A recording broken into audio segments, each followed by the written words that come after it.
I can't believe Trump just said this. We can do things during the shutdown that are irreversible, like cutting vast numbers of people out, cutting things that they like, cutting programs that they like.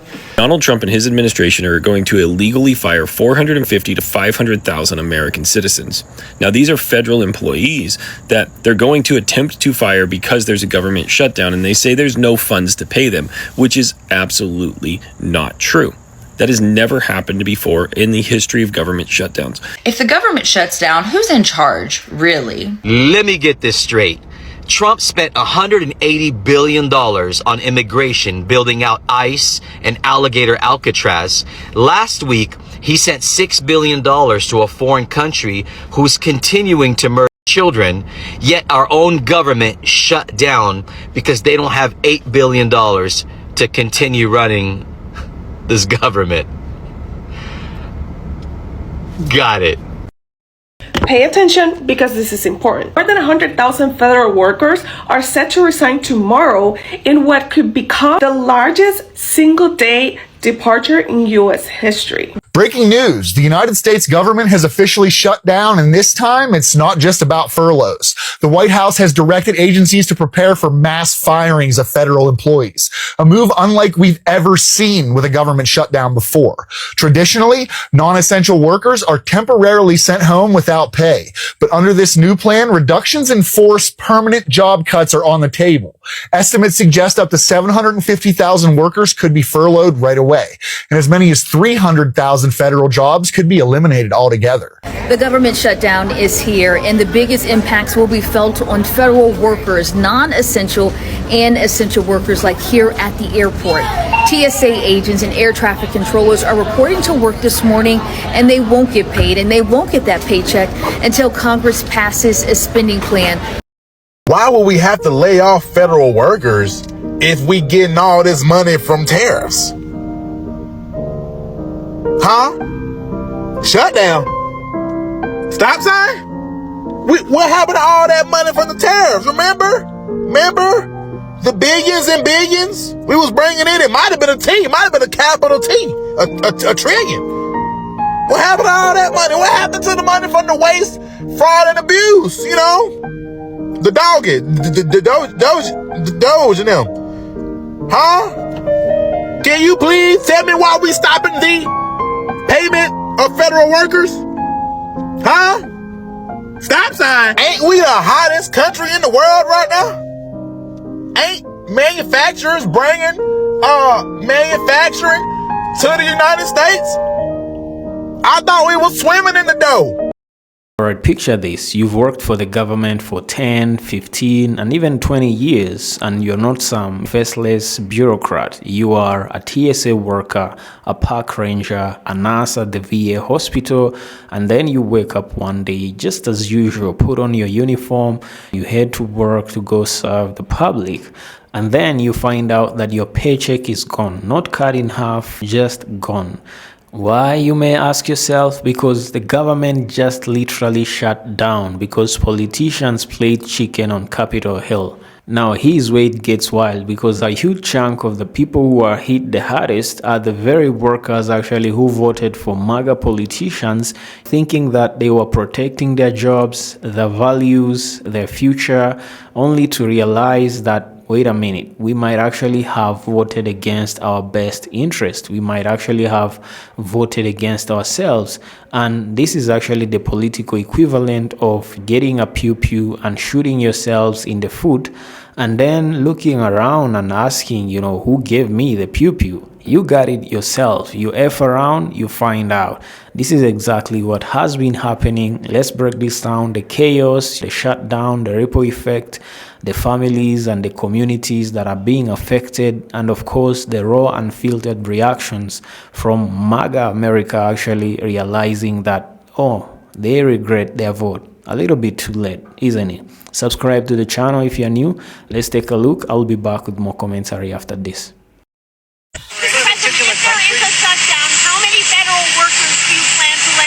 Well, we made you a lot, and that's only because of the Democrats. I'm sorry, Donald Trump, but the federal government under Donald Trump has already fired 275,000 federal workers this year without a shutdown. They don't need a shutdown to do the unconstitutional, illegal, immoral, and destructive things they're doing. He is saying that simply because he wants to try to manipulate the American public into thinking, oh, it's too dangerous to do a shutdown. And you know what? It is very fucked up to have to do a shutdown. But it is also very fucked up to allow Donald Trump and the Trump administration to continue down the road that they are going down. And let me explain to you the most important part of this entire fight that no one is talking about, because frankly, Schumer and Jeffries think that the American people are not smart enough to understand it. I'm going to give you a bit more credit, okay? So Donald Trump, since January, and his administration have been refusing to spend funding that has been allocated by Congress. They have already passed allocation bills saying this money needs to be spent here, this money needs to be spent here. That is their constitutional duty and right. And the president has no constitutional powers to stop it. But guess what? He is anyway. And he has prevented spending on things like Head Start and kids' cancer research and all kinds of other things that we care about unconstitutionally. And so we still have reporters asking these dumb questions. How many people are you going to fire? Instead of saying, why have you illegally and unconstitutionally been impounding funds all year? If the government shuts down, who's in charge, really? Because what if that is the point? There's this idea called the unitary executive theory, and it says that all government should flow through the president. No checks and balances, no independent agencies, just one man at the top. Guess what? It is one of the main goals of Project 2025 to centralize power in the executive branch. A shutdown like this will sort the government into two categories, essential and non-essential. Guess who gets to make the determination? The president, the executive. And then meanwhile, Congress over here arguing amongst themselves. They're broken, bitter, powerless. And he gets to say, look, only I can keep the lights on. Only I can fix this. Look, shutdown furloughs like this can let you starve agencies that you don't like. Replace federal employees that you consider deep state with loyalists. Also in Project 2025. My point is, what if this is not just about budget cuts, but this is a purge under the guise of crisis? Look, the longer the shutdown drags out, the more it feels like a national emergency. And in times of national emergencies, presidents take more power, and history says it's not temporary. Since the 1980s, the United States has had 14 government shutdowns or funding gaps, whatever you want to call them. All right. I have lived through damn near all of them. I'm more concerned about this one. This is how you turn a shutdown into a step toward authoritarian rule. Quiet, mostly legal, and set up as you saved the country. So the real question isn't whether the government's going to shut down, because that's happening in a few hours, baby. The question is, what's going to replace it? And are we paying enough attention?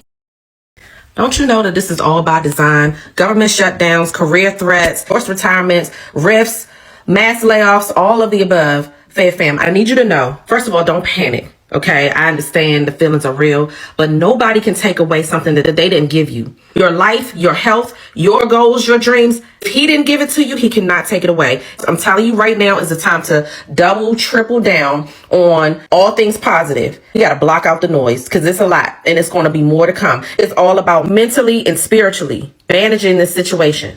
Because I'm telling you, if it's not today, it will be tomorrow, it will be another day. This is emotional, physical, spiritual. So many levels of warfare. It's all about how you handle it right now. But if he didn't give it, he cannot take it away. Get connected to your source. Get connected to community. Make sure you are staying positive as much as you can. I'm not making light of it. I'm right here in the trenches with you too. So I'm not speaking from a place that I don't know. Every day is not peachy and rainbows for me either, but I am not scared. I am not fearful. I don't care what somebody says they're going to do. I know who I belong to. I know the real source and I know the real truth. Do not panic. Okay. It's going to be so many things thrown at us. We have made it through. Listen, the fact that you can even hear this video, the fact that you can even see this video says a lot. You made it from the things that we didn't even know were coming months ago. So don't tap out. Don't crash out. Don't give in. Don't give up. Stay locked in. Manage your ear gates. Manage your heart posture. Stay connected. Know what's real. Know who's real. A lot of this is a facade, and this is a moment of time. This is a moment of time that might feel like forever, but this too shall and will pass. Don't give up. We got this. Stay up, Fair Fam. Stay up.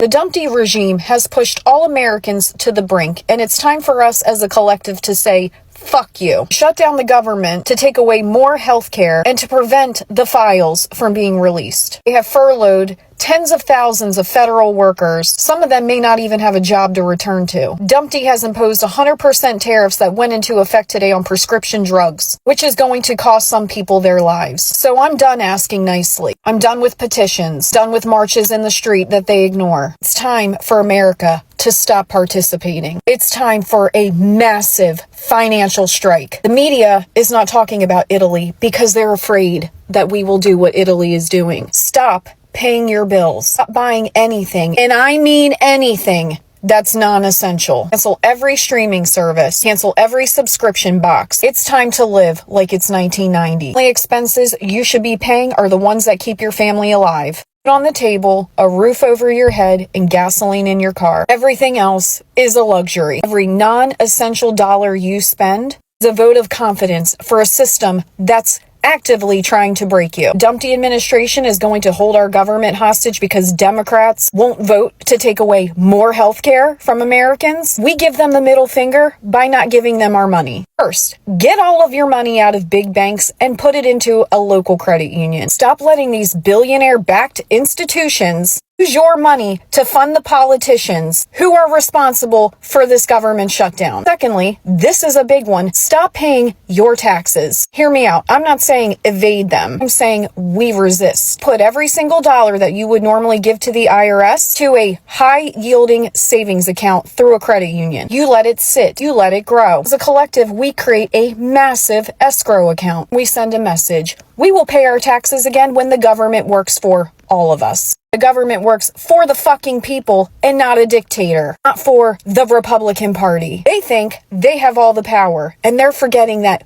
we do. They have nothing without our money, without our participation, and money is the only fucking language they speak. It's time we show them once and for all where the power lies. With the people. Pull your money, stop spending, and hold your taxes hostage. Let's go. All right, folks, there you have it. Actually, let me get you up to speed, and what's happening right now. As of 1st October 2025, the U.S. federal government actually entered a shutdown because Congress failed to pass a new funding bill.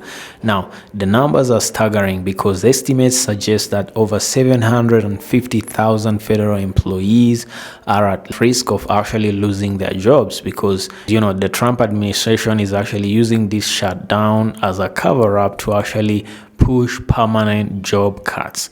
And to make it worse, the agencies are sending a memo to staff telling them to blame Democrats for the shutdown.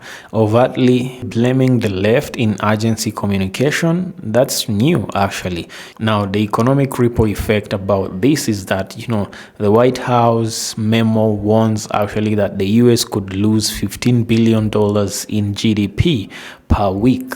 Can you believe that? Every week, $15 billion lost in GDP, and the broader, unemployment rate could actually tick higher. Now, you have to know that the healthcare fight is at the core center of this. Democrats are demanding continued subsidies for the SCA premium tax credit, and Republicans want to decouple that from the funding bill.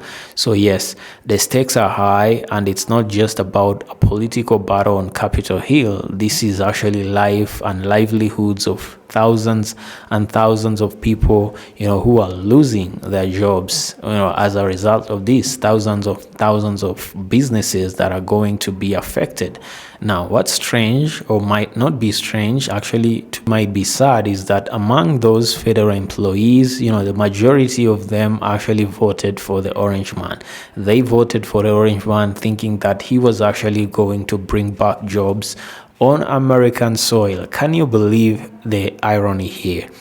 Someone who was actually meant to bring back jobs on American soil, yet he ended up taking the jobs that were actually thought to be guaranteed, federal jobs. As a federal employee, you actually think that your job should be guaranteed, especially since the administration that you're working under promised to actually bring back jobs on American soil and make America great again. One of the purpose and reasons why they're actually, deporting illegal immigrants, it's because that they are stealing jobs from American workers. Can you believe that?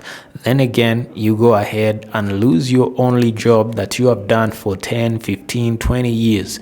And then it goes just like that. You know, you might have actually survived the Doge cuts when Elon Musk and the Orange Man were actually cutting federal funding, you know, and holding mass layoffs in the government. You might actually have survived that, but a lot of y'all will not survive this because the government is actually shutting down, and the Orange Man actually wants to use this as an excuse to cut, you know, a lot of federal employees off, you know, jobs. And this is exactly what people were actually trying to tell you guys. You know, you F around, you find out. You guys actually voted against your best interest, and a lot of y'all are coming here online saying that, you know, you regret your vote, but it's a little bit too late. You know, the water is actually already spilled. You know, there is a proverb that actually says, once you spill water, you can never pick it up again. You know, the mess is done, and there is no way to actually get out of this. You know, that's exactly why a lot of people on the left have been actually sitting down and telling you all, you deserve it, because it's exactly what you voted for. You wanted it to happen to other people, but now that it's ending up happening to you all, now you all don't like it suddenly. Yeah, that's exactly what you wanted. You got it. And that's why people keep on telling you, you F around and found out. Let me know, guys, in the comment section below. What do you think about today's episode? What do you think about what's happening right now with the whole government shutting down? How long do you think the government is going to actually shut down for? Let me know in the comments. Engage with the video. Hit that like button. If you're new, kindly consider subscribing. I'll see you on the next episode.